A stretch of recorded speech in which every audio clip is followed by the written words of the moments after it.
में मानते हो और आप सिर्फ नफरत फैलाने में मानते हो। आप मुझे बताओ 10 साल में आपने मोहब्बत फैलाई है नफरत?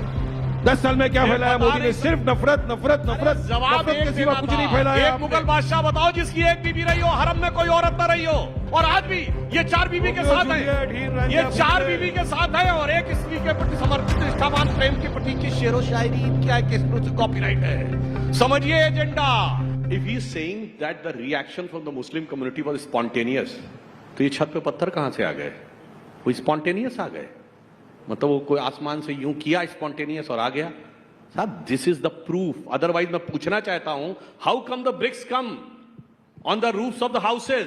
That shows that this is an alibi that it is spontaneous. It is been well mastermind and planned. That's the things are coming in the investigation.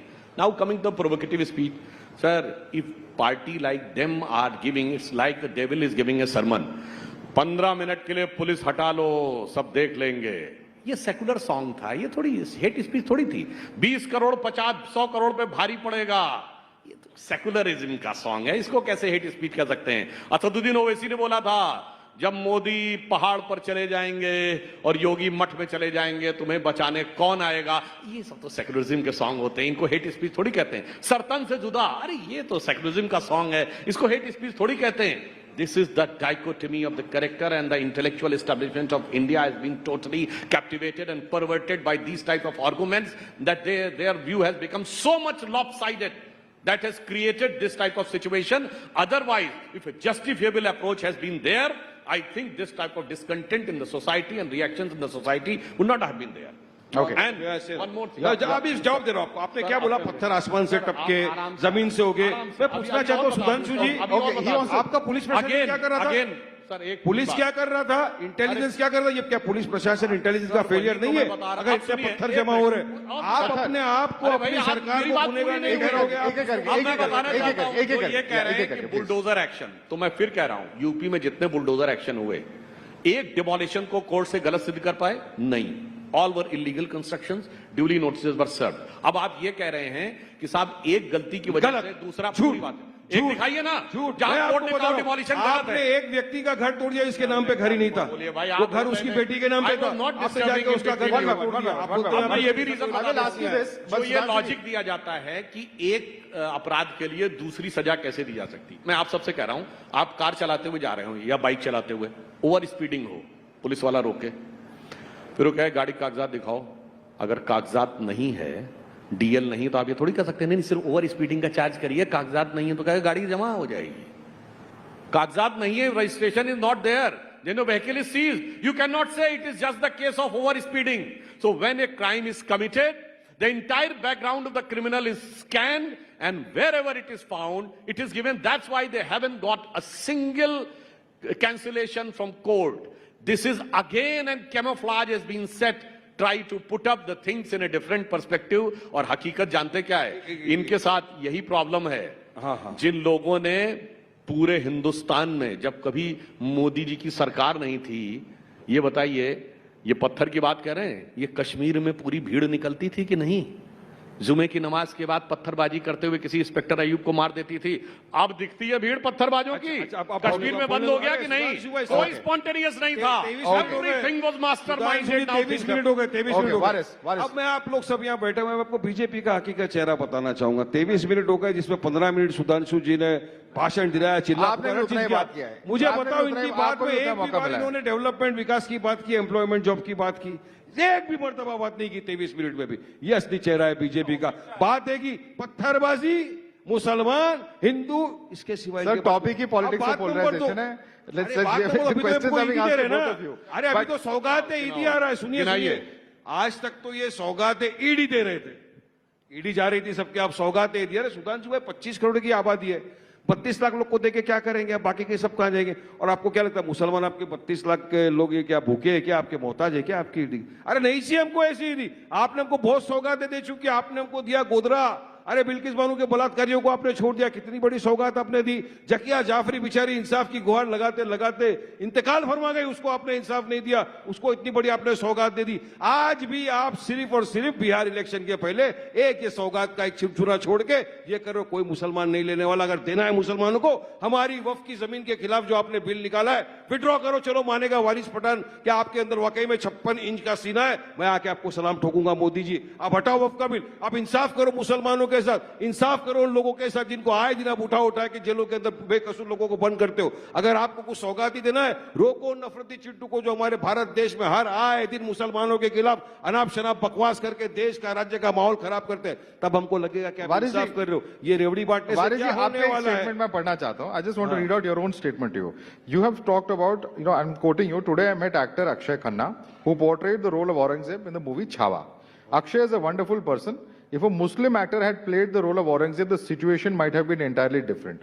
What kind of comment is this? Yes, of course. Is this not polarizing? See, I met Akshay Khanna. We met. It was nice in talking.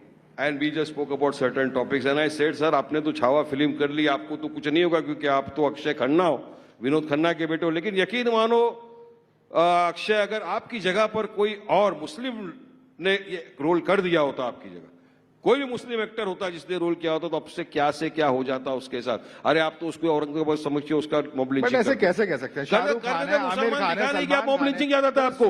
Train में आपको दाढ़ी टोपी वाला दिखा नहीं, mob lynching. रस्ते पे आपको दिखा मुसलमान, इसने खुद भी बोला मॉब लिंचिंग। गाय की तस्करी के नाम पे झूठी पे बुनियाद मॉब लिंचिंग। अरे कहां तक देश को ले जाएंगे? हलाल हराम औरंगजेब इसी के ऊपर पूरे देश को आप खत्म कर दोगे। You have to be responsible in your commentary, sir. You have to be responsible in your commentary also, both you and your leader, because this is the kind of statement that can evoke some strong reactions. But you want to respond to that? अब मैं बताना चाहता हूं, सुनिए, अब मैं बताना चाहता हूं फिल्मों में एजेंडा क्या चलता था।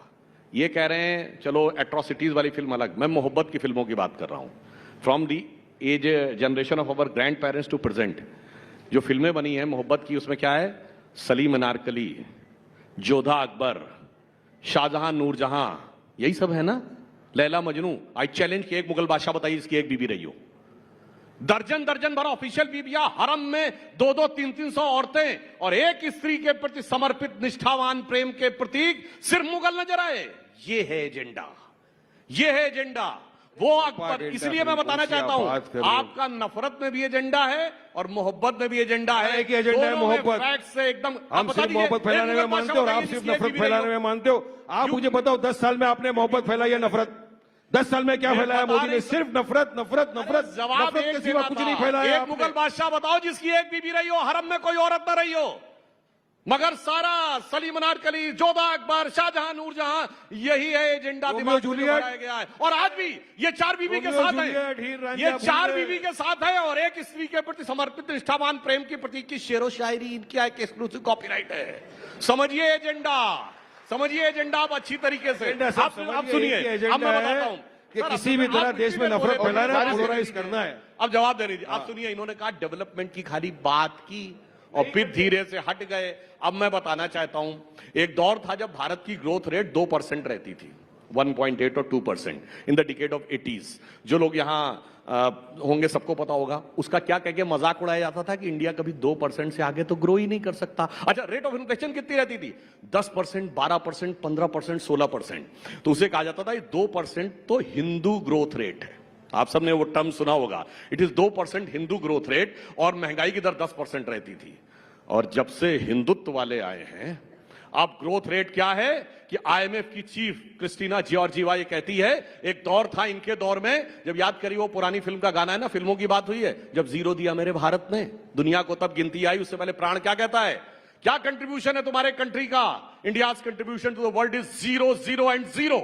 उसके बाद गाना शुरू होता है। ये इंदिरा गांधी के जमाने की फिल्म है। और अब क्रिस्टीना जॉर्जिवा आईएमएफ की चीफ कहती है India maximum it is going to be 15%। India is going to be the growth engine in the global world. क्या बात कर रहे हैं? अच्छा सुनिए, अरे अब यही होता है जब फैक्ट खराब आया देश को आगे लेके जाना क्या? पीछे ले जाना?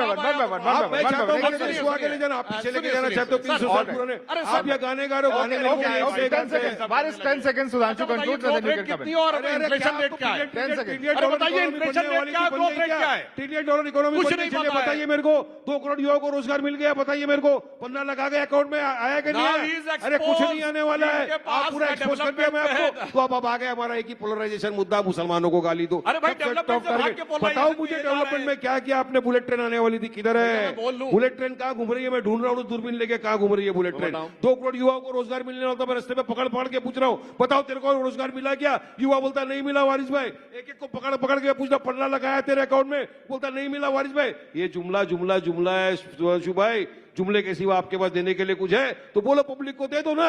अभी आप सौगाते ईदी बांट रहे हो, वे सौगाते जुमले बांट बांट के 10 साल आपने देश को बेवकूफ बना दिया। पहली बार ईद आई क्या? 10 साल से आप सत्ता में हो, 20 ईद के चले गई, 19 ईद में आपने सिर्फ नफरत